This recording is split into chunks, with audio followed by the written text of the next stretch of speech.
Ya, untuk sidang besok, jadi, hadir secara langsung ya ke pengadilan agama, jadi bukan e-court, karena besok adalah agendanya untuk pembuktian ya, pembuktian surat dan saksi-saksi gitu, seperti itu.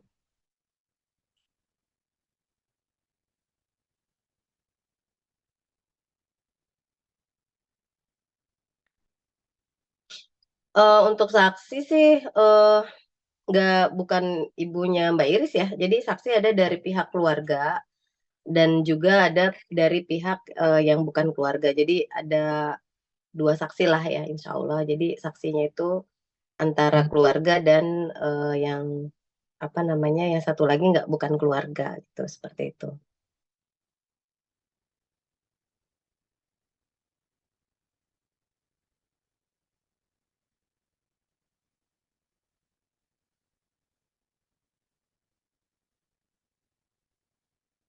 Kalau Mbak Iris sih mengikuti prosedur persidangan aja ya. Jadi, memang mengikuti saja prosesnya ya. Jadi alur di setiap persidangan dan agenda-agenda persidangan dan mencoba untuk memenuhi ya, memenuhi, proses ini gitu. Jadi memang, karena memang sejak sidang pertama sampai ketiga kan sidang kedua dan ketiga kan Mbak Iris hadir ya.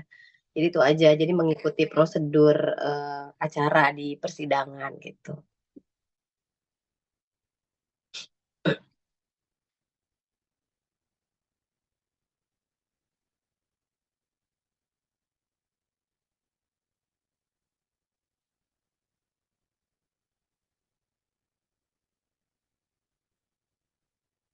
Oh, kalau terkait perceraian itu kan memang masing-masing pihak mendirikan frame berpikir masing-masing ya. Jadi kalau di pihak Mbak Iris kan karena memang yang mengajukan gugatan cerai ya memang, sudah ini memang harus ditempuh ya untuk perceraian.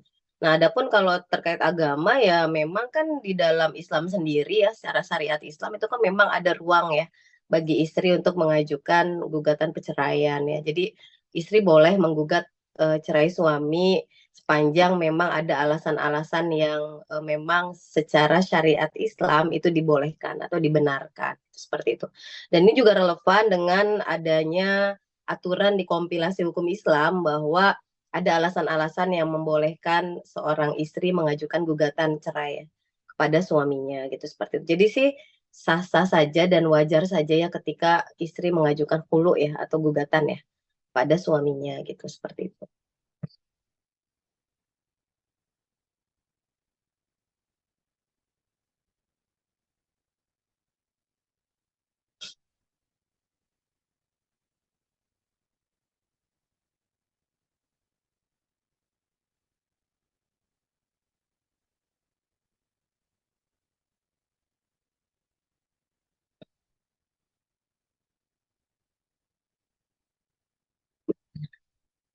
Ya, kalau kalau soal menyesal ya ini kan udah bagian yang harus ditempuh ya, karena memang ini udah keputusan dari Mbak Iris ya secara, apa namanya, memang hasil dari, beliau sholat ya, misalnya minta petunjuk pada Allah ini juga bukan keputusan yang serta-merta atau spontan ya. Jadi memang ini penuh pemikiran. Jadi, eee, kalau terkait penyesalan ya saya pikir ya nggak mungkin ngajuin gugatan ya, kalau memang hadirnya seperti itu ya, karena kan sekarang kan memang, sudah berjalan ya proses perceraiannya, jadi seperti itu sih. Jadi tetap dengan gugatannya kalau Mbak Iris, gitu.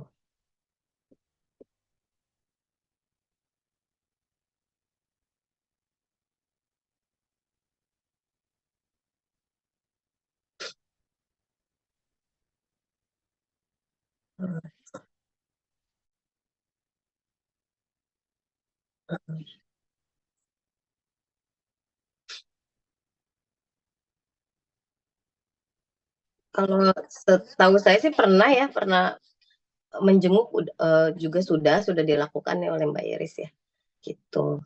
Tapi kalau masalahnya menjenguknya rutin atau bagaimana saya kurang tahu ya terkait itu, gitu.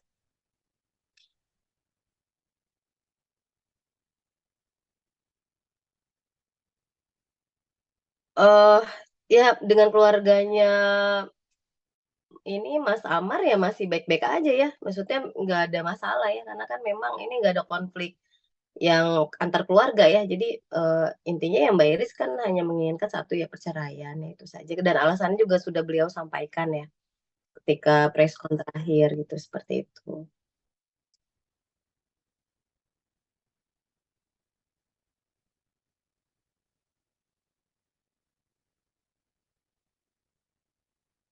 Eee, ya kalau sekarang kan memang posisinya sudah tidak ini lagi ya, satu rumah kan karena memang sejak, beberapa bulan lalu pun memang Mbak Iris sudah nggak satu rumah lagi ya dengan suaminya ya. Jadi, ya sampai sekarang pun memang tidak tinggal satu rumah ya. Jadi ya tanyakan aja nanti soal perasaan itu ya, tapi kan yang pasti memang sudah tidak satu rumah lagi ya, seperti itu.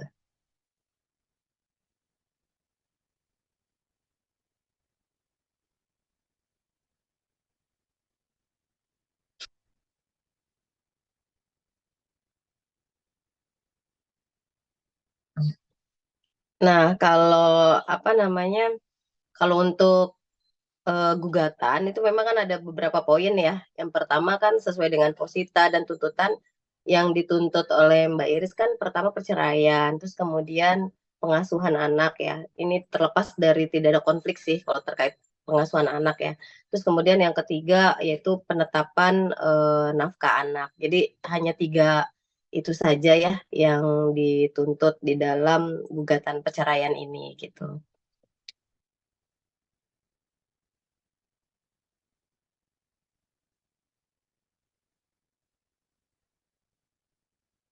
Saya belum tahu pasti ya, mau hadir atau tidak, karena memang secara kehadiran prinsipal memang tidak diwajibkan lagi ya untuk hadir. Karena kan agendanya besok itu kan pembuktian surat dan saksi ya, jadi hanya saksinya saja yang hadir ya.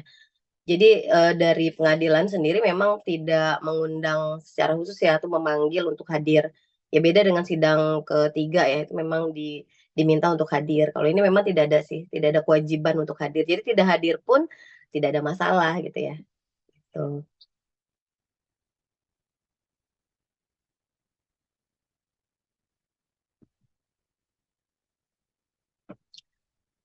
Iya saya belum tahu ya, karena kan sesuatu itu bisa berubah ya gitu. Karena bisa saja misal hadir atau bisa jadi juga enggak gitu ya.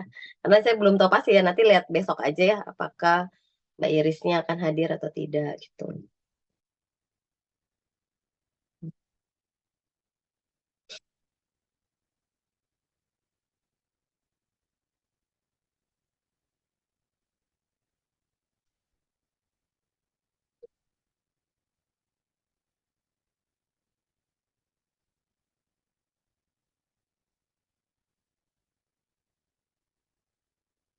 Saya mengutip jawabannya Mbak Iris aja ya, sesuai preskon yang terakhir ya. Mbak Iris kan memang sedih dan prihatin ya, sudah pasti itu ya.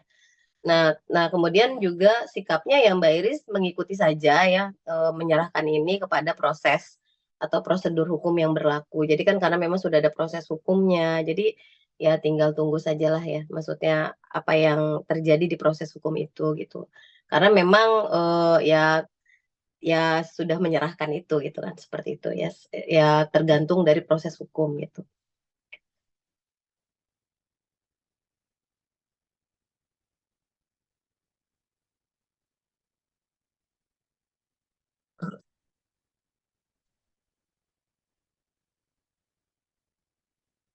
Kalau persiapan pasti ada ya, persiapan saksi-saksi karena kita juga menentukan saksi-saksinya ya sesuai dengan fakta-fakta yang disampaikan, di dalam gugatan ya. Ya tentu saja ada persiapan-persiapan menuju untuk, sidang besok ya, ada lah gitu. Persiapannya sudah dilakukan ya pasti sih itu, gitu.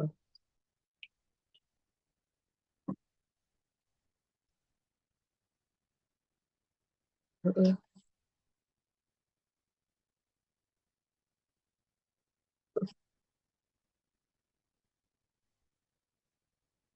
Ya, kalau melihat prosedurnya ya, hukum acara dan memang, sejak sidang ketiga itu memang majelis hakimnya sudah menentukan ya agenda persidangan, termasuk tuh persidangan besok sih sebenarnya udah ditentukan pada saat sidang, yang ketiga. Jadi kalau kita melihat rangkaian persidangan menurut hukum acara, jadi setelah pembuktian ya selesai, maka sidangnya dilanjutkan dengan kesimpulan. Terus kemudian setelah kesimpulan, maka ada yang namanya rapat musyawarah majelis hakim ya. Artinya itu untuk menentukan keputusan. Jadi kemungkinan sidangnya masih sekitar 2 kali lagi atau 3 kali lagi lah seperti itu. Gitu. Ya kemungkinan ya itu.